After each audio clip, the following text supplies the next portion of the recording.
कल, आज और कल लाल गोयल के संग में आप सबका स्वागत है।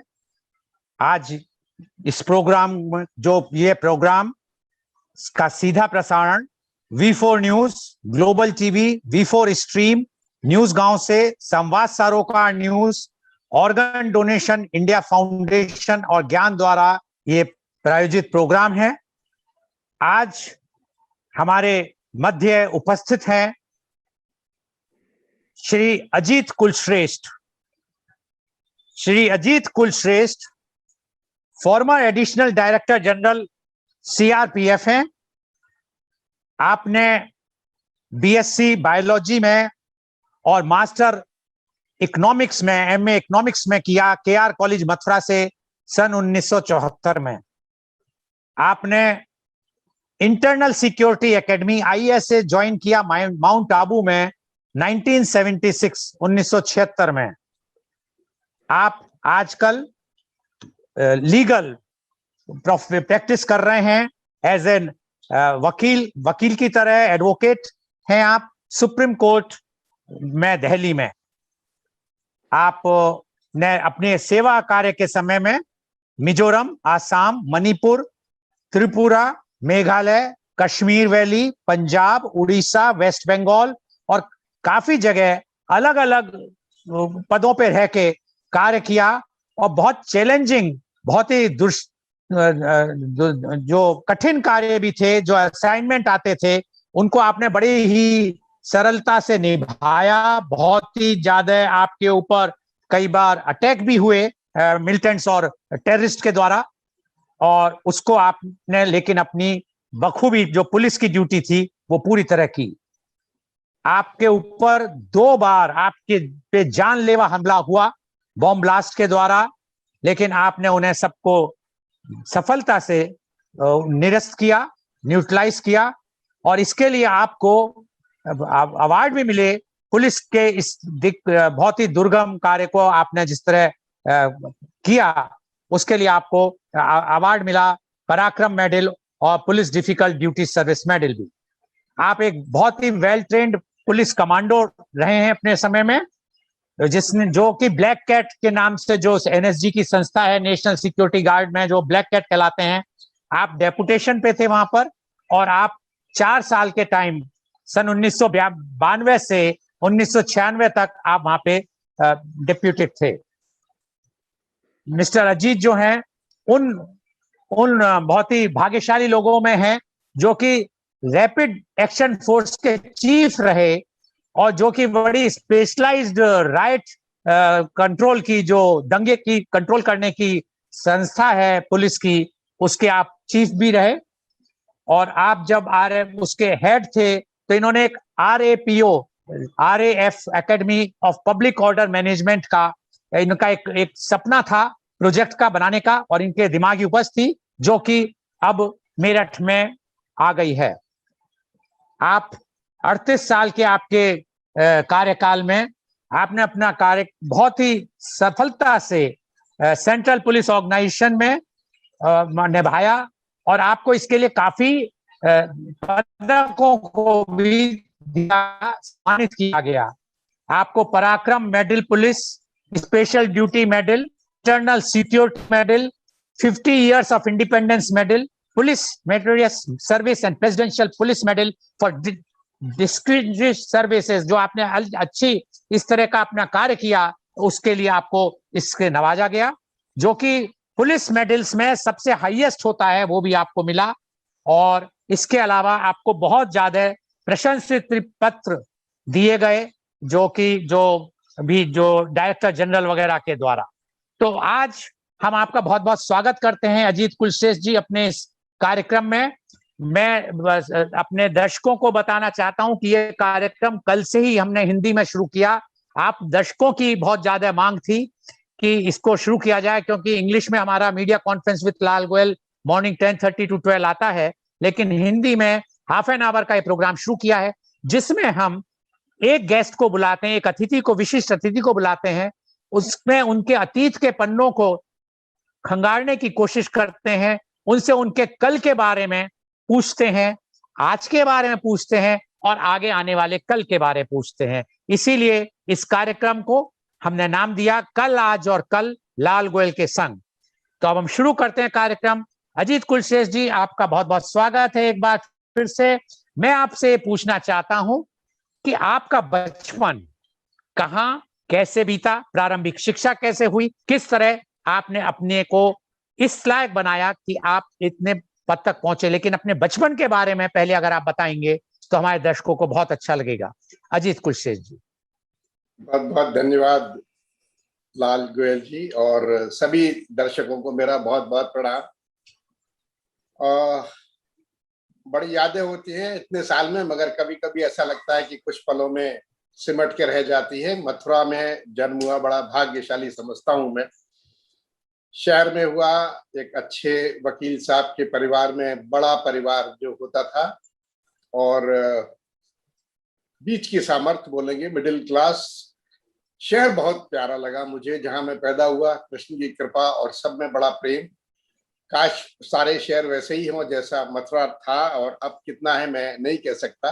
कल अच्छा हो ये मैं जरूर चाहूंगा।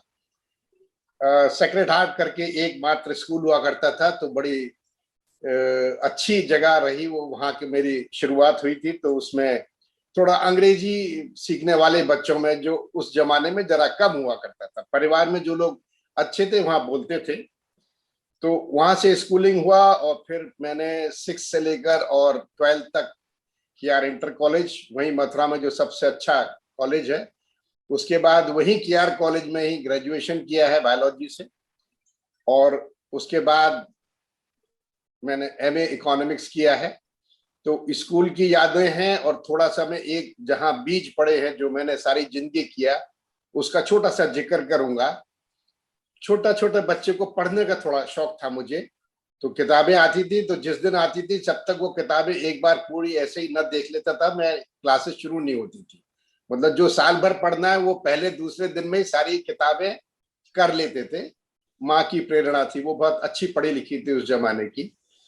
तो अंग्रेजी और मैथ्स घर में सीखा और स्कूल में सीखा। और हम जाया करते थे एक दुकान पर, कभी जो न्यूज़पेपर मैगजीन वाली, उसमें एक किताब हमको बड़ी अच्छी लगती थी। मेरे ख्याल में मैं चौथी पांचवी छठी में होऊंगा, तो मैं वो किताब उठाता था। वो फैंटम की किताब होती थी, और उस जमाने में वो इंग्लिश का एक कॉमिक आता था, और मैं चुपचाप उसके पास बैठता था। जो खरीदना है वो खरीदा अलग है, उसको मैं खरीदता नहीं था, लेकिन वहां बैठ के पढ़ जाता था।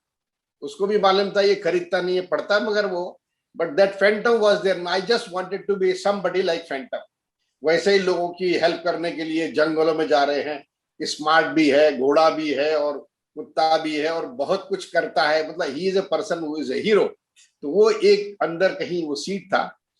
और फिर आगे जब बढ़ते गए, तो कॉलेज के दिनों में सब तरह के सुख आराम झेले, प्रोटेक्टेड थे काफी।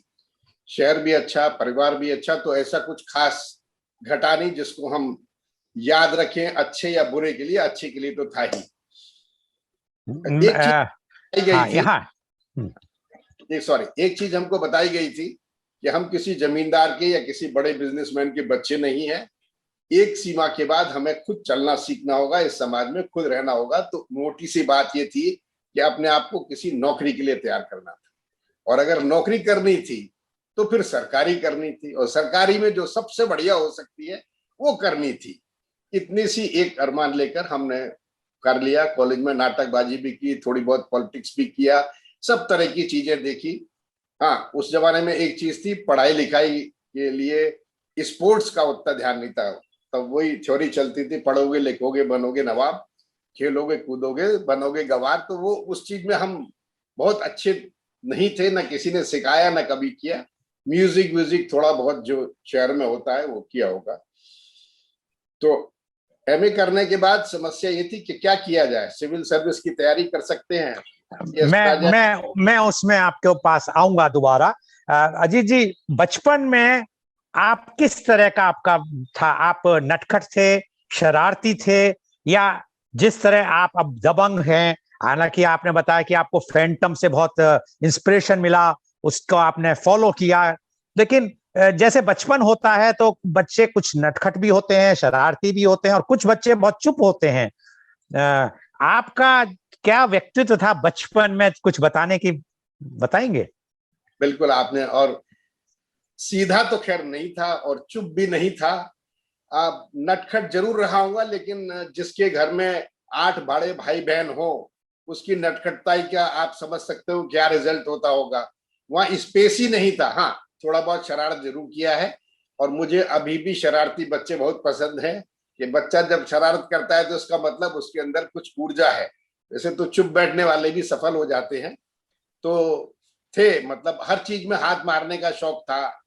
किसी की किताब पढ़ लिया, कहीं हुआ, बड़े सपने बुन लिए, लेकिन हर चीज एक डिसिप्लिन में थी। वो घर की बैकग्राउंड की वजह से था कि वहां की ब्रज भाषा बोलने की हमको अनुमति इसलिए नहीं थी कि वो गंवार लोग बोलते। मैं एक, जो मुझे बाद में रियलाइज हुआ कि गलत था, मुझे होना चाहिए था, उसमें एक आत्मीयता है, एक भाषा है। तो एक वो अंग्रेजों के जमाने का थोड़ा ही तो समय निकला था जब हम पैदा हुए, और हमारे पिताश्री तो बड़े हार्डकोर ब्रिटिशर टाइप उसी जमाने के पढ़े हुए, लॉ किए हुए प्रैक्टिस करते थे। तो उन्होंने हमको वो सिखाया जो अंग्रेजों के अंदर क्या बात है जो इतने सफल है, और हम लोग सब कुछ होकर भी सफल नहीं है। तो उनकी एक बात मुझे याद रहती है, उन्होंने हमेशा कहा था, फर्स्टली अपनी क्वालिटी को ग्रूम करो, अपने आप को पंक्चुअल, डिसिप्लिन। और तीसरी बात जो उन्होंने हमको बोली, जो हमको तब बिल्कुल समझ में नहीं आती थी, अब भी कोशिश कर रहे हैं, मोटी बात बोलते, work while you work, play while you play, that is the way to be happy and game. तो तब समझ में नहीं आती थी कि भाई, जब ये बाद में समझ में आई तो लगा कि यस, ये एक सफलता की कुंजी है। आप जो काम करो उसको अपना 100% दो, जो आमतौर पर नहीं होता है। मोटी बात थी। और एक माँ से ये सीखा था, जो मैंने अपने बांध लिया, सच बोल पूरा तोल, फिर दुनिया में सीना तान के डोल। मीन्स झूठ नहीं बोलना है और न्याय करना है, कभी किसी का नुकसान, गलत बुराई नहीं करनी है, फिर आपको डरने का किसी से कोई रीजन है ही नहीं।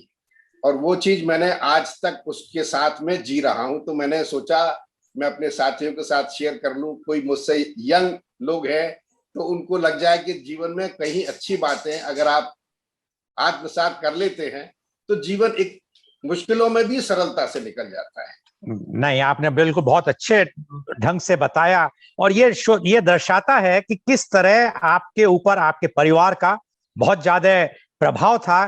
कि आपके फादर जो एक लीडिंग एडवोकेट थे, और आपकी मदर जो उस वक्त अच्छे एजुकेटेड लेडीज में आती थी, उन्होंने आपको इस तरह बढ़ाया, प्रोत्साहन दिया और अच्छे गुण आप में डाले। अब मैं आपसे पूछना चाहूंगा कि जब आप इस तरह का आपका एजुकेशन बैकग्राउंड था, आप वकील, और एक बहुत सफल वकील थे आपके पिताजी, और आपके घर में हमेशा वकालत की बात होती होगी, आपने वकालत को छोड़ के, क्योंकि उस जमाने में वकील बनना भी अपने आप में एक बहुत बड़ी बात मानी जाती थी, क्योंकि वकील को उस जमाने में, आजकल तो हम नहीं कह सकते, लेकिन उस जमाने में बहुत ज्यादा इज्जत मिलती थी। वकील साहब के नाम से ही जाना जाता था। तो 2-3 पेशे ऐसे होते थे, डॉक्टर साहब, वकील साहब या मास्टर जी, जिन्हें एक रेस्पेक्ट मिलती थी बहुत ज्यादा अपने समाज में। तो आपने इतनी एक, और लोग कहते हैं कि जब एक जमी हुई वो होती है, तो आपने उसको छोड़ के आप सिविल सर्विसेज में और खासकर पुलिस की उसमें क्यों आए, इसके बारे में हमारे दर्शक जरूर जानना चाहिए। बहुत बहुत अच्छी बात बताइए। सही माने में तो यही बात थी कि हमारे फादर साहब यही चाहते थे कि जो उन्होंने बरसों की प्रैक्टिस जमाई है, हम भी प्रैक्टिस कर रहे हैं। मेरे बड़े भाई साहब उस प्रोफेशन में आ गए थे, मगर मैंने अपने पिताजी को कचहरी में, जिला की जो कचहरी में एक बार जाके देखा था। ज्यादा परमिशन नहीं थी, एक बार गए थे मुंशी जी के साथ, और जिस हाल में मैंने उनको देखा वो मेरे सपनों के हिसाब से नहीं था। तो मेरा बिल्कुल मन हुआ, अगर प्रैक्टिस करनी है तो शहर में तो करनी नहीं है। जो उन्होंने बताया वो एक ध्यान देने चीज है कि किस तरह परिवार, अगर आपके परिवार में आपके बड़े लोग आपको सही रास्ता दिखाते हैं, तो वही चीज आगे चल के कितना बड़ा महत्वपूर्ण रोल पैदा करती है। रोल एक अपना आप कहां से कहां पहुंच सकते हैं, सिर्फ आपके परिवार के ऊपर बहुत डिपेंड करता है, किस तरह आपके परिवार ने, जैसा अभी अजीत कुलश्रेष्ठ जी बता रहे थे, जैसा अब इन्होंने बताई बात, एक बात बहुत अच्छी बात है कि किस तरह पढ़ने का, अगर माता पिता शुरू से ही बच्चों को एक प्रोत्साहित देते हैं, तो वो बच्चा आगे चल के बहुत कुछ बन सकता है। आज किसने सोचा था कि एक छोटे शहर से मथुरा जैसी जगह जहाँ पे कि ब्रज भाषा चला करती थी उस जमाने में, तो पूरी तरह से अंग्रेजी बहुत इक्का दुक्का लोग ही जानते थे या पढ़ते थे, जो बच्चों को पढ़ाते थे। और कहाँ से धीरे धीरे आज वो इतने ऊंचे ओहदे पे पहुंच गए, ये एक बहुत ही बड़ी बात होती है। और ये दर्शाता है कि आदमी अगर परिवार उनका पूरा सहयोग दे और परिवार ये ठान ले कि किस तरह बच्चे को आगे बढ़ाना है, तो बच्चा कहीं से कहीं पहुंच सकता है। मैं और अजीत कुलश्रेष्ठ दोनों करीब 58 साल से 58 ईयर से एक दूसरे को जानते हैं। हम 6ठी क्लास से साथ में पढ़े 12वीं क्लास तक, और उसके बाद भी कॉलेज में संग में ही रहे। इन्होंने एमए इकोनॉमिक बीएससी इन्होंने बायोलॉजी से की, मैंने बीएससी मैथमेटिक्स से की। उसके बाद ये एमए इकोनॉमिक्स में कर रहे थे, मैंने एमए पॉलिटिकल साइंस में की। तो तब से हम लोगों का साथ था और हम तब से जानते थे। लेकिन उस वक्त, हालांकि वो कह रहे हैं शरारती हैं, लेकिन मैं बता सकता हूं कि बहुत सौम्य सीधा उनमें ये आते थे। कभी भी इनको हमने नहीं देखा था कि शरारती हैं और इतने टफ, इतने दबंग ऑफिसर बनेंगे। क्योंकि मेरे मीडिया कॉन्फ्रेंस में आप आ चुके हैं और आपने बताया हुआ है कि किस तरह इन्होंने प्रॉब्लम फेस की, किस तरह इनके ऊपर अटैक्स हुए, बॉम्ब अटैक्स हुए, और उसको भी ये निकाल ले गए, क्योंकि इनकी दृढ़ शक्ति और इनके एक प्लानिंग जो होती थी बहुत ही सटीक होती थी, और उसकी वजह से ये कहां से कहां पहुंचे हैं। मैं अब सीधा सीधा आपसे पूछना चाहता हूं कि आप जब आए तो ऐसे कोई संस्मरण सुनाइए जब आप सिविल सर्विस में आ गए, अपने पैरामिलिट्री सर्विसेज में, जो हमारे दर्शकों को बड़े प्रेरणादायक हो। कुछ ऐसी बातें बताइए कि क्या क्या आपने ऐसा किया और किस तरह आप इतनी ऊंचाइयों तक पहुंचे। तो मैं एक चीज बीच में बोल देता हूं कि जिंदगी में समस्याएं जरूर आएंगी, लेकिन कभी इससे हिम्मत नहीं हारनी है सर। हमने वो करके दिखा दिया, कर लिया। तो प्रश्न यही था कि उस समय के वहां के जिले के माहौल में हमें थोड़ा सा आता था कि हम अच्छी क्वालिटी की लाइफ लें। वैसे एमए करने के बाद में लॉ करने अलीगढ़ मुस्लिम यूनिवर्सिटी गया था, और वहां पर हमने सिविल सर्विस की तैयारी की, और मन यही था कि हम आएंगे इसी तरह की किसी नौकरी में। तो और बैकअप ये था कि फादर ने कहा, देखो भाई, इस नौकरी में आपको कुछ नहीं मिलेगा। अब मैं आपको बता दूं ऑनेस्टली, पहली तनख्वाह 1000 रुपए आई थी, बड़ी मुश्किल से, क्योंकि डीए बढ़ गया था, वरना 700 रुपया बेसिक पर हम लोगों ने ज्वाइन किया था। 1976 में यही तनख्वाह हुआ करती थी भारत के सारे महानुभावों की जो नई नौकरी ज्वाइन करते थे। और हमारा मन था कि 1000 रुपए तो कम से कम तनख्वाह मिले, जरा शान से रहे। तो बड़ी मुश्किल से मिली थी, और फादर ने कहा, देखो इतने में तुम्हारा गुजारा नहीं होगा, जो बात बिल्कुल सही थी। नौकरी में हम लोग बहुत सालों तक हैंड टू माउथ रहे। लाइफ स्टाइल को हम नीचे नहीं ला सकते थे, तनख्वाह बढ़ नहीं सकती थी, तो जैसे तैसे झूठ मूठ में करके ऐसे ही नौकरी कर लिया। बाद में अब नई जनरेशन को अच्छी लाइफ स्टाइल मिल रहा है, अच्छा मिल रहा है। हम लोगों ने काफी दुख झेले हैं, और जो हमसे पुराने वाले थे उनको तो और भी दुख थे। जब हम कभी बोलते थे सर ऐसा है, तो पुराने आईजी बोलते थे हम लोग कैसे घोड़े पर पैदल जाया करते थे पुलिस के जिलों में। तो उनसे जो था हमारा, तो एक चीज ये रखी थी हमने, फादर को बोला कि अगर हमको नौकरी में कोई बहुत दिक्कत हुई, अच्छा नहीं लगा, तो हम छोड़ के आ जाएंगे, हम प्रैक्टिस करेंगे। इसलिए लॉ हमने कर लिया था, और उनको कहा था, और उनको जो वचन दिया था वो हमने निभा दिया कि रिटायरमेंट के बाद हमने काला कोट पहन लिया, ताकि उनका आशीर्वाद हमारे साथ रहे, और उनकी बात हमने मानी। अच्छा, तो अब आप कुछ संस्मरण सुनाना चाहेंगे? कोई ऐसा संस्मरण जो आपको यादगार हो? अभी चूंकि समय कम है, इसलिए मैं सम अप कर दूंगा कि जो सबसे अच्छा मुझे लगा कि पुलिस की नौकरी, वो भी सेंट्रल आर्म पुलिस की, सीआरपी की। उस समय काफी अंग्रेजों का इसमें चला आ रहा था, जो आर्मी के अंदर में होती है, वो सारा कुछ था इसके अंदर में। तो एक हमारे लिए नई जिंदगी थी कि हर चीज का एक काम करने का तरीका, वो हमको बहुत भाया। शानो शौकत, बैंड बाजे, झंडे वंडे, तुर्रे वाले, बहुत मजा आता था। और उसके बरखिलाफ जो हम जंगल में पड़े रहते थे, उसका एक अलग मजा था। बहुत बहुत डर था। नौकरी जब ज्वाइन किए, तीसरे दिन से हर हफ्ते में एक बार जाके किसी शहीद हुए को सलामी देनी पड़ती थी जाकर। इस माहौल में मिजोरम में नौकरी किया, जहां वो बहुत सुंदर जगह है नॉर्थ ईस्ट की, इतनी प्यारी लगती थी। और उसके बाद हम ट्रेनिंग की जो सख्ती है वो तो हम अब कवर नहीं कर सकते, वो सबको जानकारी होगी। It was a very challenging, लेकिन चूंकि आप सब साथ करते हैं और उन्हें कर रखी है तो आप करते हैं। खूब हाथ पैर तोड़े हैं, शायद ही शरीर का कोई ऐसा अंग होगा जिसमें अंग भंग ना हो रखा हो, सब रिपेयर्ड बॉडी है सर। दिल अंदर से बहुत तगड़ा है, बस केवल हिम्मत के अलावा सब तोड़ लिया है। तो एक हमको मौका मिला था अरुणाचल जाने का, जिसमें हम 28 दिन पैदल गए थे चाइना बॉर्डर तक। अरुणाचल के जो बिल्कुल लास्ट में, शायद चाइना की बाउंड्री में ही चले गए थे, जो 62 की लड़ाई के बाद बहादुर की पोस्ट गए थे, माजा टाकसिंग लिमकिन गए थे। और 5 दिन जंगल जो ट्रेनिंग होती है उसका हमको मिल गया। हमें 4 दिन कुछ खाने को नहीं मिला था। वो कैसे हम जिए हमको मालूम है, जो थोड़ा बहुत सीखा था, कुछ कुछ मालूम था। ये नहीं मालूम था कि ट्रेनिंग से निकलते ही सिर पे आके पड़ेगा। जी, ये अजीत जी आपने बहुत अच्छी बात बताई कि किस तरह आप भूखे प्यासे 5 दिन रहे और ये ट्रेनिंग का असर था। अब आपसे चलते चलते, क्योंकि समय का अभाव है, आपसे हम जानना चाहेंगे, आप हमारे यूथ को, यंग जनरेशन को, आज के युवाओं को क्या मैसेज देना चाहेंगे, क्या संदेश देना चाहेंगे कि वो वो खुद उठें, अपने परिवार को, अपने जिले को, अपने प्रदेश को, अपने देश को आगे लेके जाएं? अजीत कुलश्रेष्ठ जी। जरूर जरूर चाहूंगा। मैं वही चाहूंगा जो मैंने चाहा था, उससे और बड़ा चाहे। वो अपने ऊपर जिम्मेदारी ले। पहली बार अपनी जिम्मेदारी, डिसिप्लिन अगर वो ला सकते हैं, nothing like that. Punctuality, discipline, truthfulness और डेडिकेशन, ये 4 हैं। इंटेलिजेंट आप हैं या नहीं है कोई खास मायने नहीं रखता है। अगर आपके बेसिक्स ये सब हैं तो सफलता आपको मिलेगी। मगर जल्दीबाजी मत कीजिएगा। जब तक आप पूरी मेहनत करके सफलता नहीं पाएंगे, वो सफलता आपको सुख तो नहीं देगी, आपसे समाज का भी कुछ भला नहीं होगा।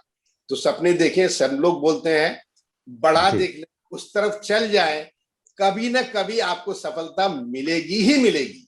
कभी ना कभी आपको सफलता मिलेगी, ऐसा कहना है अजीत कुलश्रेष्ठ जी का। और हमें यहीं विराम लेना पड़ेगा, समय का अभाव हो चुका है, समय समाप्त है। बहुत बहुत धन्यवाद अजीत कुलश्रेष्ठ जी, जो आप हमारे संग जुड़े। और सब दर्शकों को मैं कहना चाहूंगा कि आप लोग हिंदी का जो प्रोग्राम है आपको कैसा लग रहा है, इसके में अपने विचार आप डालें, बताएं, क्योंकि हमारी ये पहल है। हम चाहते हैं कि हर रोज आधे घंटे हिंदी में करें और बाकी जो मॉर्निंग में 10:30 to 12 है वो हमारा इंग्लिश में होता है।